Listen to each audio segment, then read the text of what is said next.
விசுங்கிற dialogue writer அதை என்ன பண்ணுறாருன்னா ஒரு படி மேலே கொண்டு போகிறார். வந்து உட்காந்துருவாங்க, உட்காந்தோடனே சாப்பிடு அப்படின்னாரு. நான் சாப்பாடு போடுவாங்க. போட்டோடனே அந்த வெண்டைக்காய் கறியை போடு அப்படின்வார். வெண்டைக்காய் கறியை போடுவாங்க. எனக்கு வேண்டாம் அவங்க, எனக்கு வேண்டாம் ஒன்று ஏன் அப்படின்னாரு. எனக்கு பிடிக்கலை அப்படின்னாப்புல. வெண்டைக்காவுக்கு என்ன குறைச்சல் அப்படின்னாரு. ஏன்னா அது ஆக்சுவலாக அந்த மெட்டஃபர் எங்கன்னா வெண்டைக்காவுக்கு என்ன குறைச்சல் அப்படின்னோடனே அதுவும் அது மூஞ்சியும் குழன்னு அப்படின்னாப்புல. ஆனால் அவ்வளவும் மூளை அப்படின்னா மூளை இல்லாதவங்க சாப்பிட சொல்லு அப்படின்னாரு. உடனே இவர் என்ன சொல்றாரு, பெற்றவங்களுக்கு தெரியாதா பிள்ளைங்களுக்கு எது எது எது வேணும் வேணான்னு அப்படின்னாப்புல. சாப்பிட போறவன் நான் முடிவு பண்றேன் அப்படின்னு.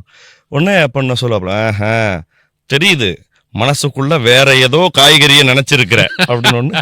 ஒன்று அவங்க சொல்லுவாங்க, ஆமா எனக்கு காலிஃப்ளவரை ரொம்ப பிடிச்சிருக்கு, சுட்டுடுவேன், எனக்கு தெரியாம காலிஃப்ளவர் இந்த வீட்டுக்குள்ள வந்தா சுட்டுடுவேன் அப்படின்னு. உடனே அவங்க சொல்லுவாங்க, உன் காலிஃப்ளவர் பத்தி எனக்கு தெரியாதா, பார்க்க பளபளன்னு இருக்கும் ஆனா உள்ள அவ்வளவும் புழு.